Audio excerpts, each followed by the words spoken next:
Take your fun full throttle with a single touch. There are places to fly high, swing low, or make the old bell ring. Your targets are in sight. Better your game by playing ball of almost every variety. Need to catch your breath? There's a place for that too. Countless ways to play beyond the swing sets. Breck, we're more than a playground.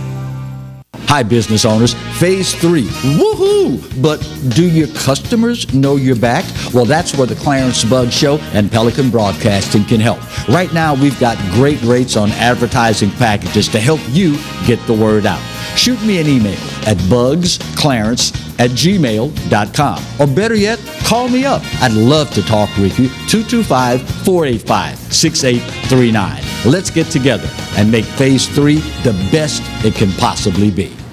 Hello guys, it's Debbie. It's time. I've got a brand new location. 10510 Airline Highway, Baton Rouge, next to After 5 Tuxedos. We have the perfect spot to get all your wedding and formal wear needs.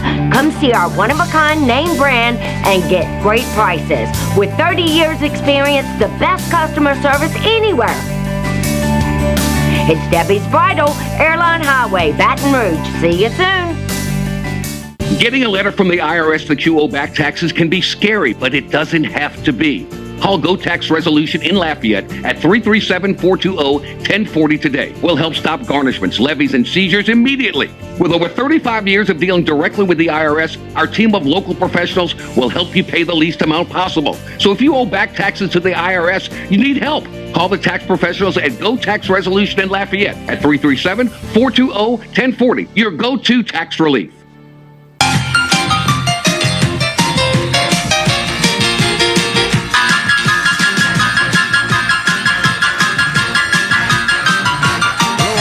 As we start this week's edition of the Roger Cador Show, Clarence Buggs, along with the Hall of Fame coach Roger Cador. We'll talk about that a little later on in the show. Obviously, the whole football world abuzz. Georgia, and you nailed it. You called it. 33-18 winners over the Alabama Crimson Tide. You had a feeling about this one, didn't you? Well, Georgia had better talent than Alabama. I felt all along Georgia was a better team. Now, I want to go back to that championship game. Alabama played a perfect game. And it's hard to beat a team like Alabama when they play perfect. I mean, they made no mistake, and every crack Georgia had, they exploited. Yeah. So it was, but I kept saying, I still like Georgia because the talent level was there. Right. You know, and they proved me right because it's hard to beat a team twice. It is. Even though Nick Saban had all of that time to prepare for him. Right. Still. That's why I was so reluctant, despite that little nagging voice saying Georgia's got a great shot. It's just hard to go against the likes of Nick Saban.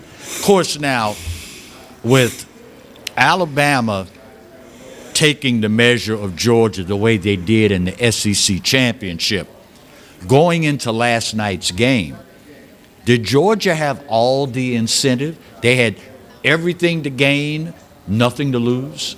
Well, I'm not going to say they had nothing to lose and everything to gain. I think that they wanted to win. They were more motivated because of the loss. And they're a good team. I keep going back. You can't displace the fact that they were good. Oh, yeah. They had talent. Ask all the other teams they beat up on. That's what I'm saying. And so you give it to them. They were able to put it together. They stayed in there. They didn't give up the touchdowns to Nick Saban early. I mean, Alabama. They gave him the field goal, which gave him a chance. Kept the game close. And as you mentioned, you got to give them credit because, pardon the pun, they fought like dogs. They did. They really fought like dogs. Now, I didn't see the second half. I was asleep by then. But they put up a good fight. And, you know, Nick Saban is not God. Let's make sure we get this straight. No. He's not God, and he's not entitled to win all of the championships. And the odds are, it's odds at this point. Yeah. Now, Vegas, you got to give Vegas credit. Even after Alabama beat Georgia, Vegas still had Georgia Good point. to win. Good point. And I'm sure there are bettors who say, Vegas got it wrong.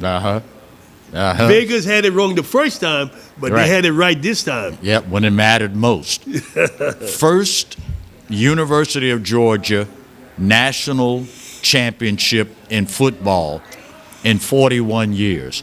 You got to feel good for Kirby to pull this one off. You feel good for anybody who wins, especially Kirby.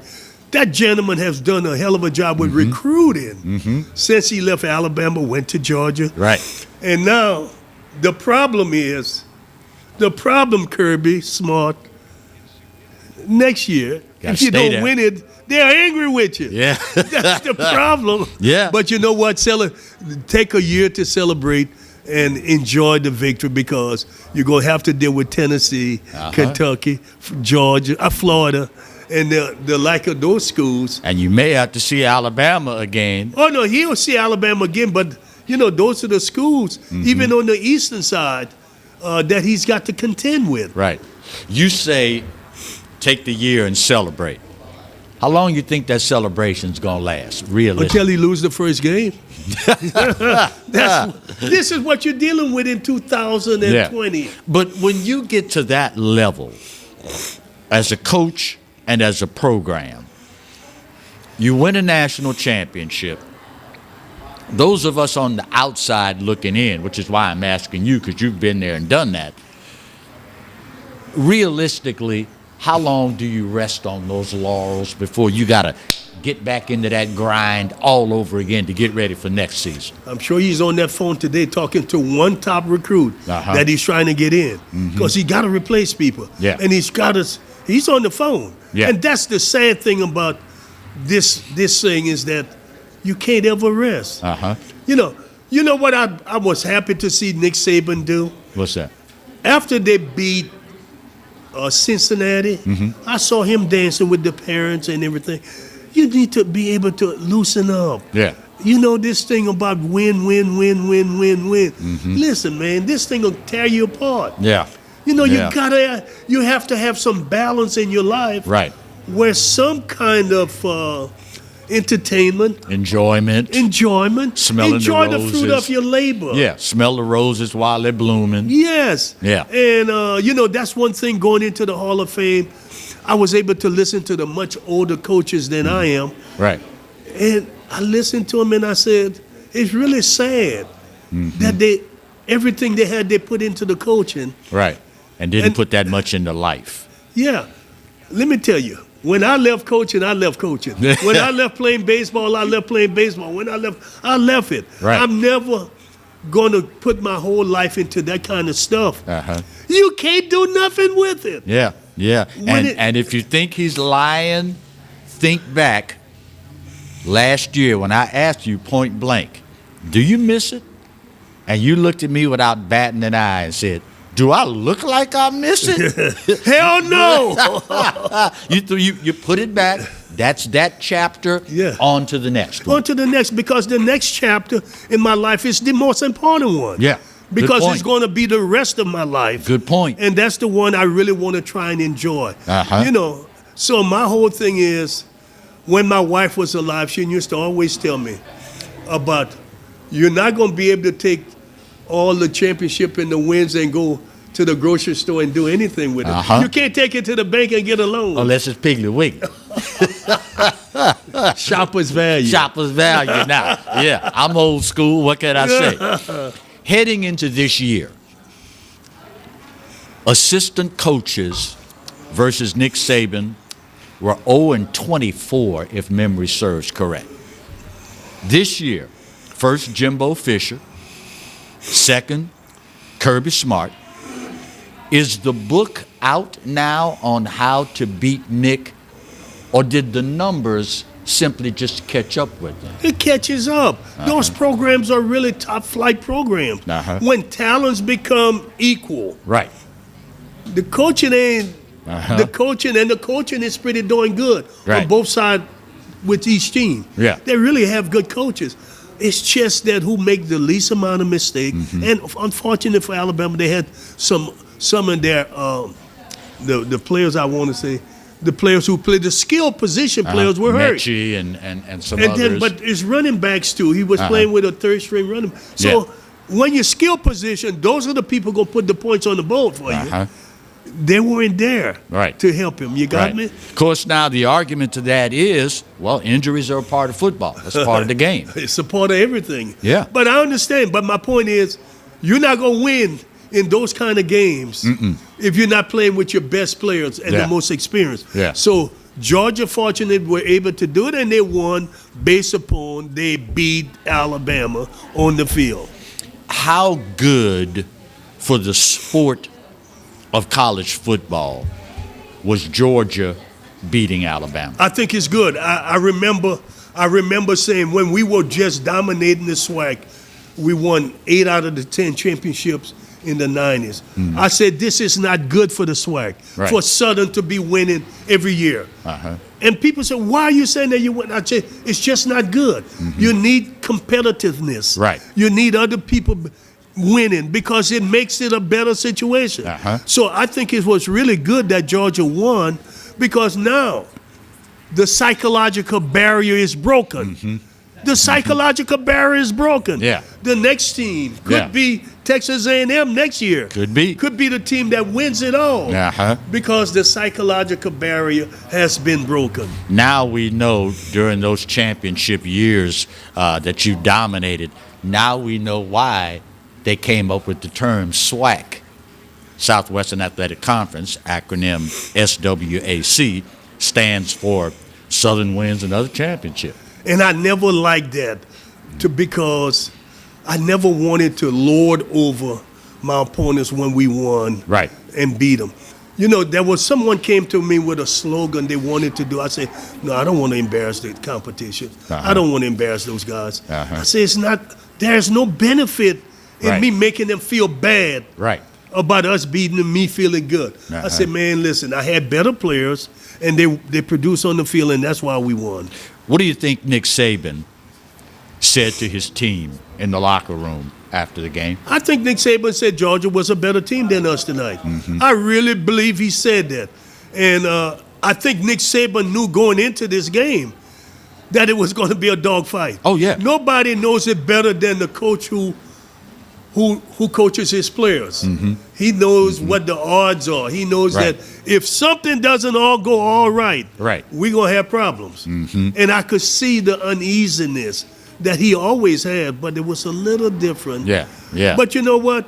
He probably slept better last night. It was a load off his shoulder. What kind of vengeance do you think Alabama's going to come back with after this loss? I don't think it's going to be vengeance. I just think that he's going to reload, and they'll play very good next year because they still got.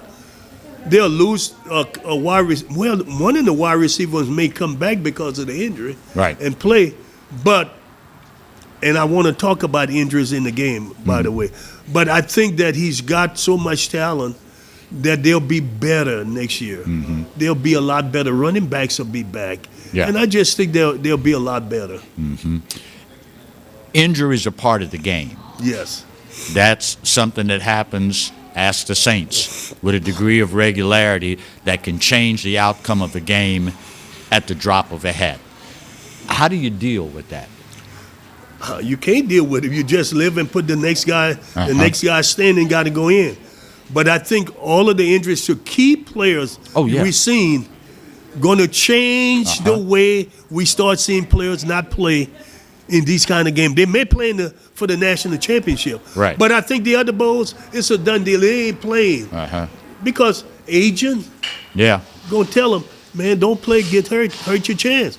And you put yourself in this position. What can you gain by playing in this worthless bowl game? Does that, unfortunately, as a byproduct, end up casting these young men in a negative light? Because we still want to take that road trip to the bowl game. We want the best guys out there on the field. And if they're looking out for their best interest, you know how the fans can be. do they run the risk of alienating the fan base, making these young, innocent kids the bad guys in all of this? I guess they would say we give less than a doing. How about that? Then let them get angry. Man, listen, you can't take fans serious. They only want their joy. You know, and like I said, they're going to be agents and parents and kids. They're going to come to the conclusion, I'm not going to take a chance. I've given you all I can. Yeah.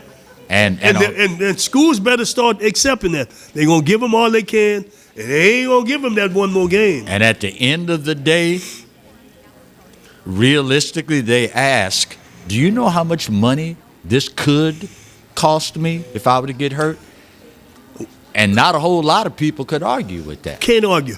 But there's one thing that college football can do, Clarence. What's that? They can do it. They can buy a blanket policy. Yeah. For these bowl games and make it where if someone get hurt, they have coverage. Right. They could do it. You see, again, they're making all the money and there's no security for the innocent kids playing. That's a heck of a thought. No, they ought to give a blanket policy that if a kid get hurt, we're going to take care of them. You like that idea? I like the idea. How could I think about that and they hadn't done that? Well, that's why you in the Hall of Fame and they're not. Oh, there you go. There you go. First break of today's show. Boy, just when you figured you couldn't see a more fitting end to the Saints season, we'll talk about that when we continue today's edition of the Roger Cador Show, only on the Pelican. Stay close.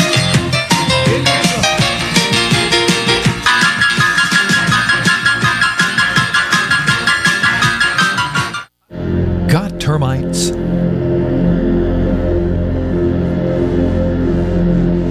Get Premier Pest.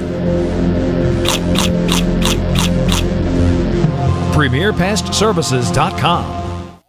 Hey, Coach Roger Cador here. There's something about teamwork that brings the best out in any business. When I need a tow, I call Roadrunner Towing. Roadrunner's 4 generations strong and homegrown right here in Baton Rouge. Thanks, Coach. There's no job too large or too small. Call Roadrunner for quick, reliable, exceptional service. We don't want an arm and a leg. We just want your toes. And remember, take time each day to be a blessing to someone. Thank you. Looking to get some keys made, locks rekeyed, or a wide variety of new and used safe? Then look no further than the trusted choice of Alfred Safe and Lock. Conveniently located off of Government Street in Mid-City, Baton Rouge. Trust the expert locksmith at Alfred for all of your residential, commercial, and industrial lock and safe needs. Trusted by Baton Rouge and me, Roger Cador, to protect what is yours since 1946. Some Baton Rouge business travelers travel out of Baton Rouge. Some don't. The ones that do know BTR is all about being closer, more convenient, with non-stops and short hops to anywhere their business takes them. They also know not flying BTR means more traffic, longer lines, and wasted time. So if it's about going from driveway to runway with a lot less highway, isn't it about time you flew BTR? Baton Rouge Metro Airport. It's about time. Caught spiders?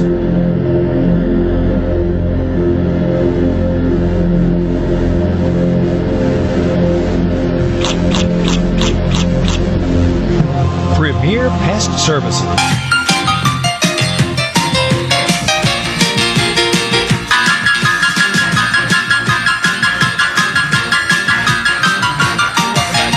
Edition of the Roger Cador Show. The gears shift now from college football to professional football. 30-20, Saints close out the regular season with a win on a high note against a division rival. Atlanta Hawks. Atlanta Falcons. Falcons, I'm sorry, yeah. I had the basketball. They play about as well as the Hawks. So. Yeah. But, yeah, that was a good win, even though they didn't make the playoff. They won, and, they won the last 2 games, so that's not all bad. And, obviously the quarterback situation will be a lot better. Hopefully. We hope for next year. Knock on laminate-covered particle board. Yeah. On glass, so. The way this season went, when I saw it happen, Normally, I would have a more outward expression of it. But the way this season has gone with injuries, it almost stood to reason that Taysom Hill would end up getting injured again. It's just been that kind of season, Coach. It has. It really has. And I mean, you know, it's been one of those seasons. Certain teams had certain injuries at certain positions that they just couldn't overcome. Yeah. And the Saints, it was 3 quarterbacks that got hurt. Yeah. Or got COVID ineligible, you know. Right, So, right.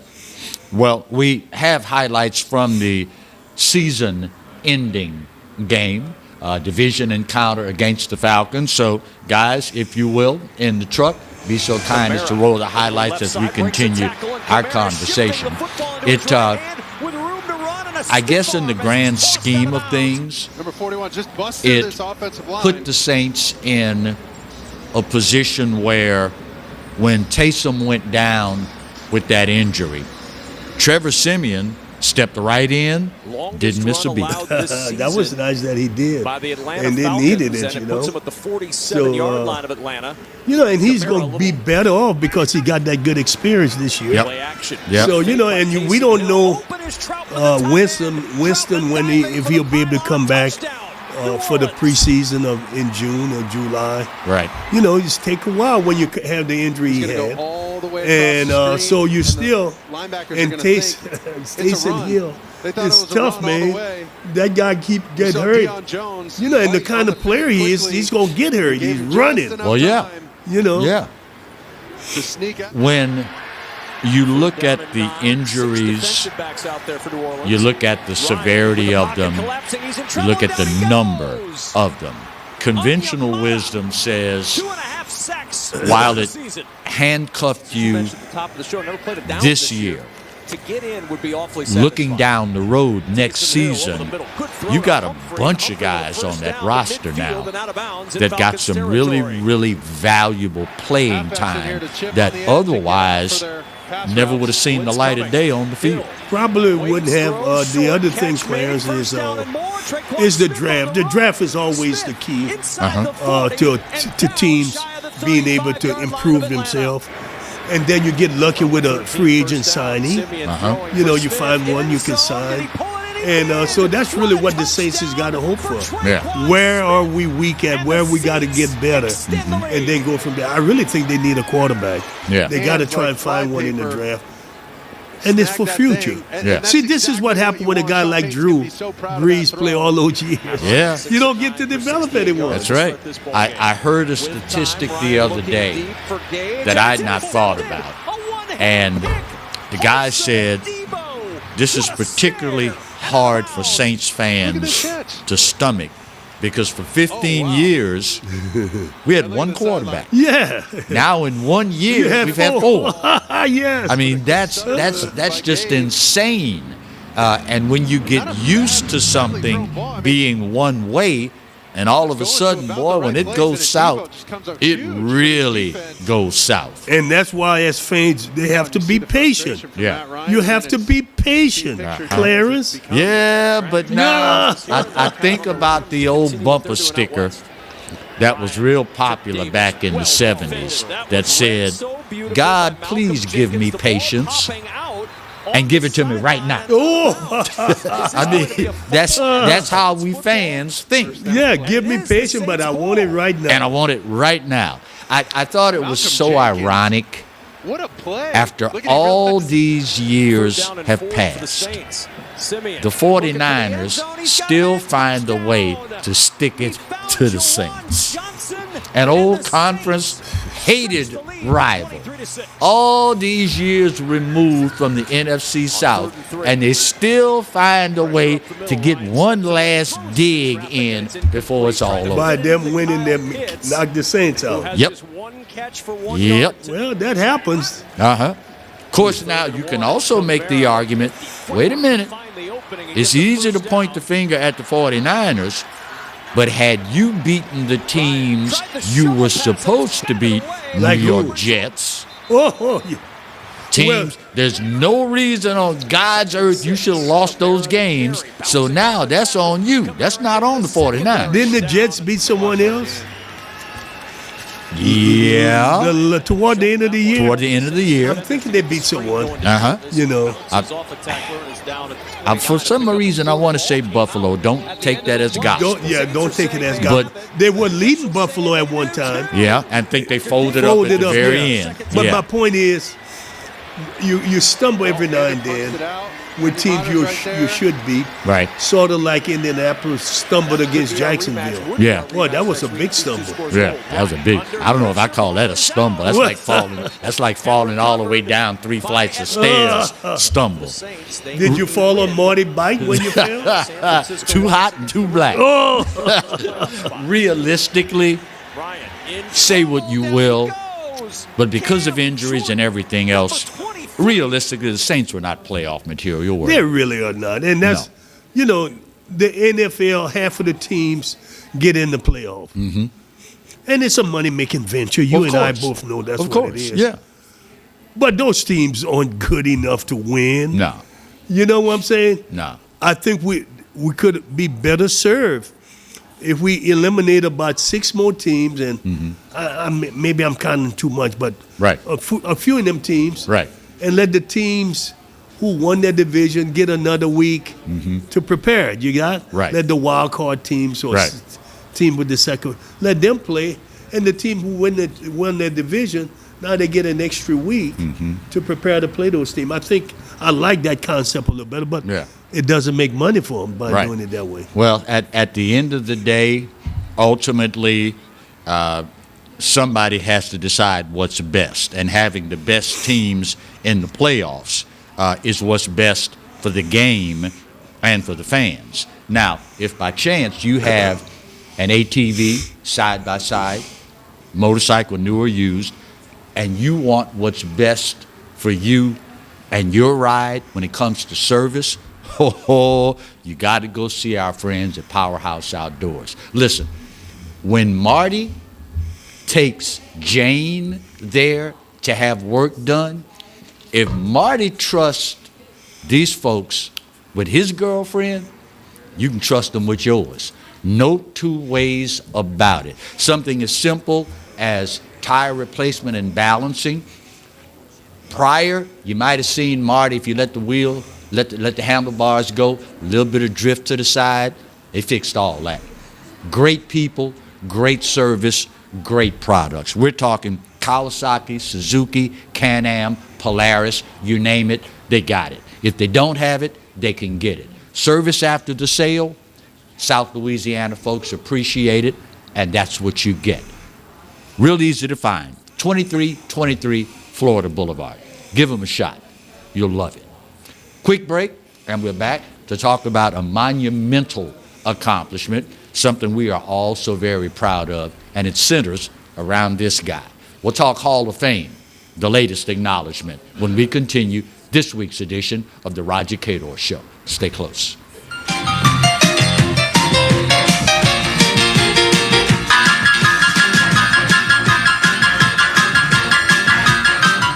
Getting a letter from the IRS that you owe back taxes can be scary, but it doesn't have to be. Call Go Tax Resolution in Lafayette at 337-420-1040 today. We'll help stop garnishments, levies, and seizures immediately. With over 35 years of dealing directly with the IRS, our team of local professionals will help you pay the least amount possible. So if you owe back taxes to the IRS, you need help. Call the tax professionals at Go Tax Resolution in Lafayette at 337-420-1040. Your go-to tax relief. Hi, I'm Hurricane Betsy Barnes. And I'm Dr. Kay Siller with the Rocket Right Show. We are two busy blondes on the go showing off life in Louisiana. Watch us on Pelican Sports Network.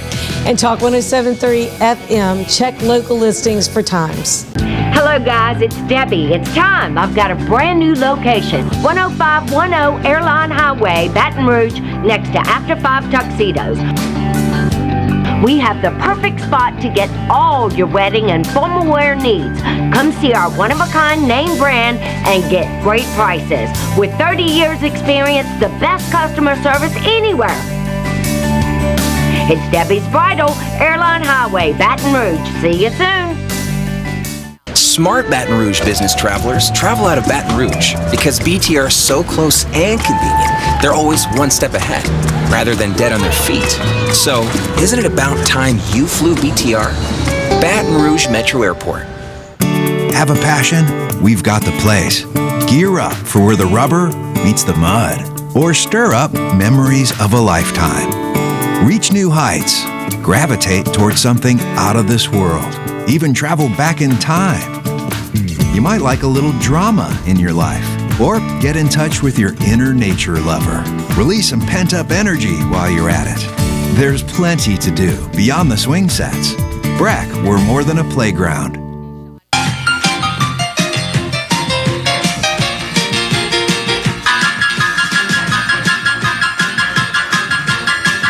Welcome back to this week's edition of the Roger Cador Show, the Hall of Fame Coach Roger Cador Show. Last Friday in the Windy City.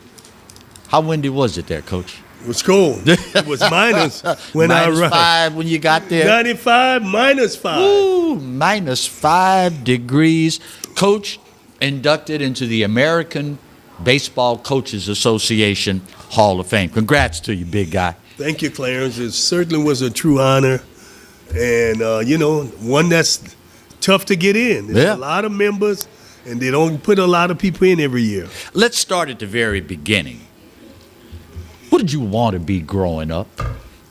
Can you think that far back? What was your first recollection of, I want to be this when I grow up? I didn't want to be what we were doing. I didn't want to. I didn't want to grow up on the farm and do all the things and not be compensated for it. That I didn't want to do. Right. I really didn't know what I wanted to do, Clarence. I really didn't have. I can honestly say I really didn't. I just wanted to get away. I wanted to be able to go to school. Right. And make a better way for my life. That was all. I mean, I had no dream. Now, that's growing up. When I got to be 17, 18, and things got a little different, right, I started wanting to be a basketball player. Okay. Which is what I went to college on, a basketball scholarship. Right. And I went there, and I wanted to do that. Then I ended up playing baseball and got better, and I realized as a junior in college, I'm fast-forwarding everything, right, that I had a chance to play pro baseball. Right. I had gotten better, and things were looking good for me. And then where my senior year, I was good enough where the Atlanta Braves drafted me. Right. And I played 5 years with them. And then I was coming back home to hopefully to get a job. That was the next question. How did the Southern job come about? 1980, May of 1980. My wife, Donna, and I, we got married in June.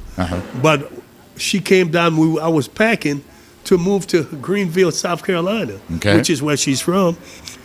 And that's where I was going to live and go to, her daddy had talked to the people with Union Carbide at the time. Okay. And maybe get me a job there. And then come walking down the road was Carl Emerson Stewart. Wow. Coach Stewart. Carl Emerson Stewart, Coach Stewart. And he said, I just fired 2 people. I can't say on TV what he said. Right. It wouldn't be good for kids listening. Right. He said, I can't just fire 2 people to hire you, and you're going to outwork both of them. That I can say. And so Donna looked at me, I looked at her, and she said, well, maybe you can stay a couple of years, and then we could go to South Carolina. Bless her heart. Yeah, and, so I coached 4 years in basketball, and then they got rid of the baseball coach, and that's when Dick Hill, who was the AD at the time, right, approached me about being the baseball coach. Well, I didn't want to be it because they had no facilities. Right. And took too much, and finally, I was moonlighting after work. I was selling used cars at Adam Toyotas. C.L. Adams and Son. You know him, but oh yeah. And my wife called me. She said, "You need to come home." I told him I went home, and Dick Hill is here. He was sitting in the living room, and she said, "Listen, you need to take this baseball job." And because did she ever get agent commission? Because she was hooking you up with stuff all over the place. That's right, she did. She hooked me up, and I took the job, and the rest is history. Wow. You know, when you took that job, first year, what were the goals that you set for yourself and the team? I had no goals. Remember, they had nothing. I was just playing the season out. Then after that year, I started thinking, I got to do something to try and get a baseball field. Right. We were playing at Pete Goldsman. And then I started putting things in motion, talking to everybody I could talk to, who would talk to me, getting ideas. And finally formulate the ones that made sense and try to do it. And, you know, I did so many other things that I almost got sidetracked. But fortunately, Tom Ed McCune, the mayor, I want to give Gary Risponi some credit because I told him what I was trying to do, and he said, let's go talk to the mayor. He took me into the mayor. Wow. And Tom Ed agreed right off the bat, yeah, that's a good idea. We need to build a baseball field over there. Huh. And that's how that happened. And then we got the business community involved, and the rest is history. With that, over the years, what has it meant to you to have parents entrust to your care the greatest asset they have, their children and their children's future? Well, that was the thing. I had to sell them on the fact that I would do the right thing by that kid. Mm-hmm. And they really trusted that because we ended up doing a really good job of helping them grow up to be men, responsible young men. Mm-hmm. Mm-hmm. It was a process, Clarence. I looked at so many coaches who just wanted to win the game. Remember, I grew up in the area. All the coaches wanted to do was win. Right. I grew up with those coaches. Right. I didn't want to do that. Uh-huh. I saw the damage they did to so many people. Right. Who didn't make it. Right. And they had nothing, you know. Wow. So I said, I'm going to do more for my players. I'm going to have them well-rounded. Mm-hmm. We're going to graduate. We're going to do community service. We're going to dress well, and we're going to play the game right. Uh-huh. And that's a goal I did have. Right. And we did all of those things. And I preached it and taught it. And you know what? My players used to compete. Who was the cleanest dresser? Going on when we had to wear coat and tie or shirt and tie. Right. They competed against each other. Right. Now, that's the kind of competition I want to see. Uh-huh. Because it's really good kind of competition. Yeah, that will take you real far in the real world. Yeah. 62 players drafted from an HBCU in Baton Rouge, Louisiana, should say what to people? That we were, it should say that they really had a good program. Mm-hmm. I mean, 62 players is not a little bit. Oh, no. You know, and out of that, I think 8 of them played in the big league. That's a high percentage. That's a high percentage. And so it says a lot that we had good players. We developed them because all of them were not great players when we got them. Right. We had to develop. Yeah. And I was able to hire some of my former players as coaches uh-huh. who understand what I wanted done. Right. And they did it just so.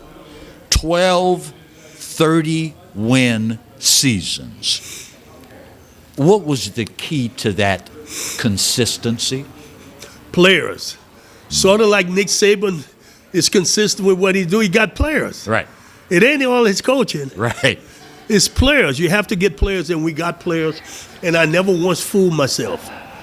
I recruited. Uh-huh. I knew how to recruit. Right. And I could find talent. But I had a knack to see talent that wasn't quite developed. Uh-huh. That's what I had to recruit, kids that weren't, because I wasn't going to get the really good developed kid. No. I had to get the kids who had talent, but they weren't developed. Right. I had to see something. Uh-huh. See that diamond hiding inside that lump of coal. Right, and you had to shine it up. Yeah. And that's how we got it. My greatest one was Ricky Weeks. It was classic. The day I saw Ricky Weeks in May of 2000. Right. There were 100 scouts there. 100 general managers, scouting directors, national cross-checkers, they all were there. Right. And how could I see Ricky, they didn't even see it. Right. So Right. I'm saying, and after we got Ricky and they all were calling, that can't be the same kid. That can't be the same kid. And I'm saying, it is. It is. You know. Yeah. And all we did was gave him a blueprint where he can enjoy success. And being honest to him, that was the same thing, being honest to him. Uh-huh. You have had, in your distinguished career, so many accomplishments, so many accolades over the years. From your personal standpoint, which ones stand out or mean the most to you? If I had to look at, because I'm big on personal development, is the people that they got their degrees. Now they head a household.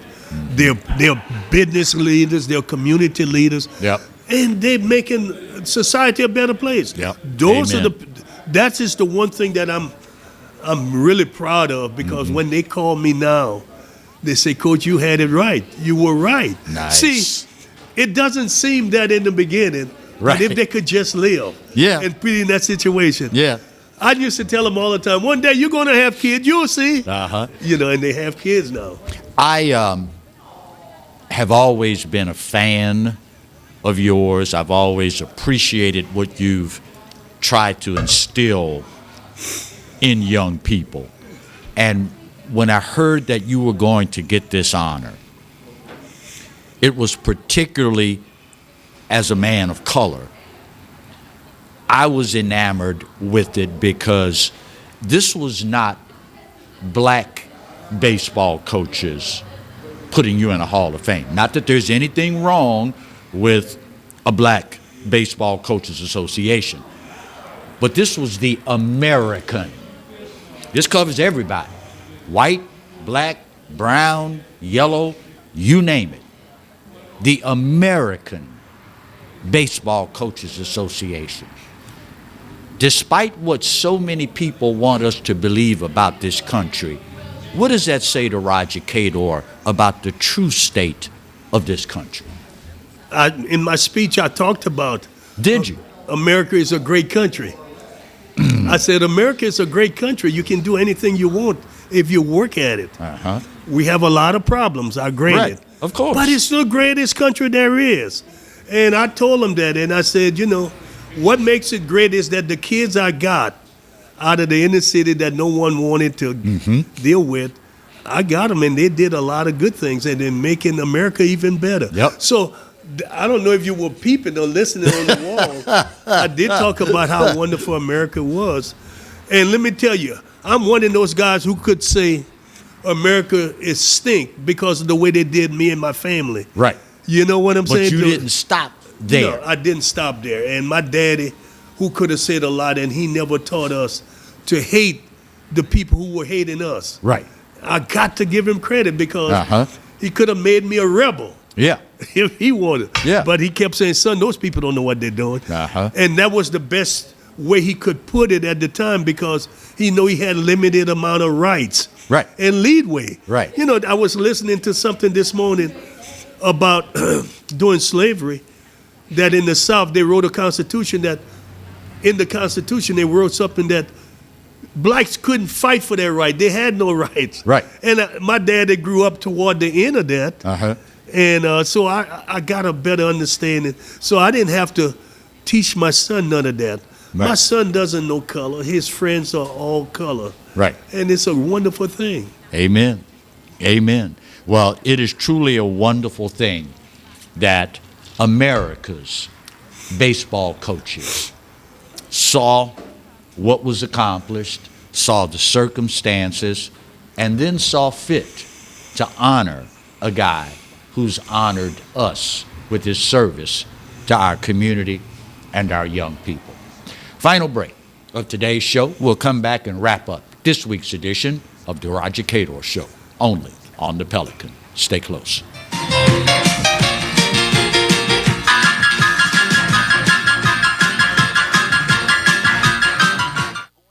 Got termites?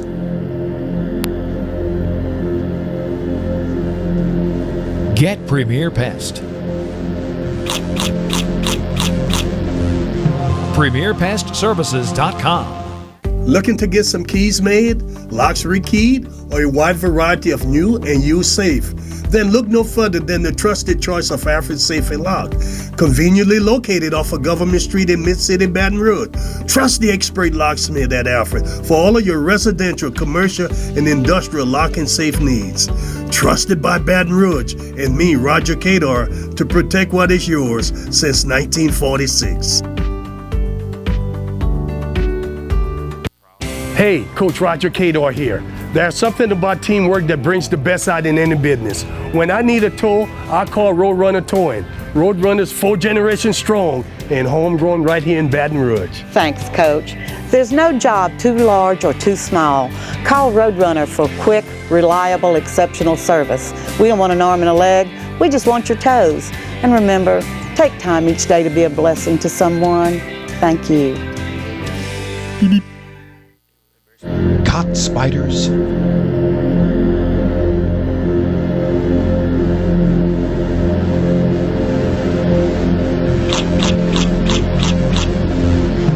Premier Pest Services.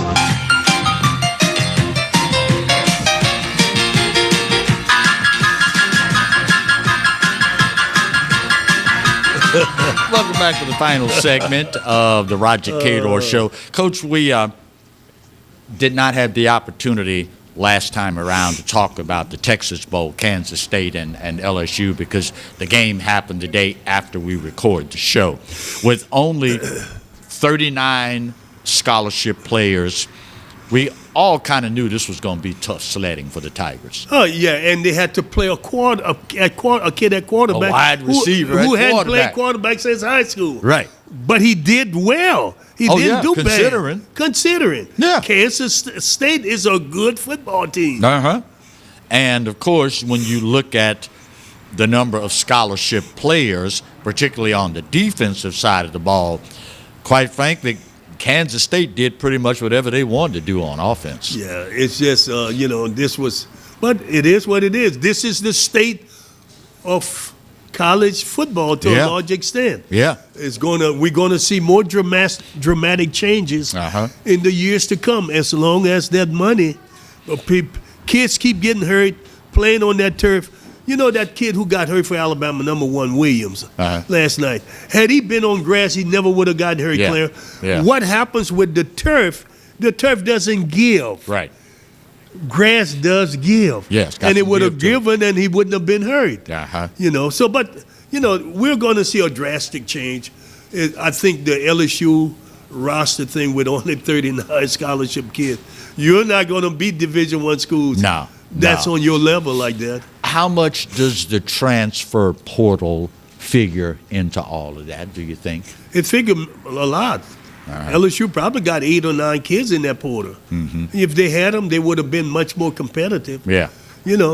First losing season since 1999.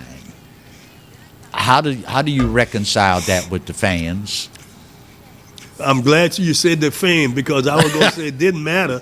Right. If you were 7-7 or 8, it wouldn't matter. It's still the same thing. Right. But some fan is going to go back and look, y'all playing under 500. We ain't lost it in 20-some years. It doesn't matter. When in actuality, you could celebrate the fact that we hadn't had a losing season in 20 years. Yes. But instead, we look at it as a negative connotation because we expect to win every year. Every year.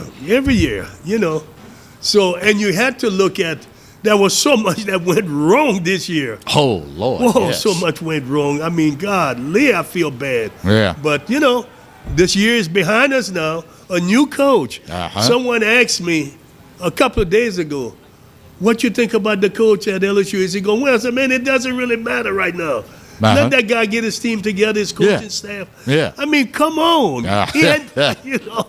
Coach, now, the good news out of all of this is, Kansas State kind of had their way with you, but understanding the roster situation, the good news is the new coach got all that additional practice time, These players that are going to remain there got additional reps.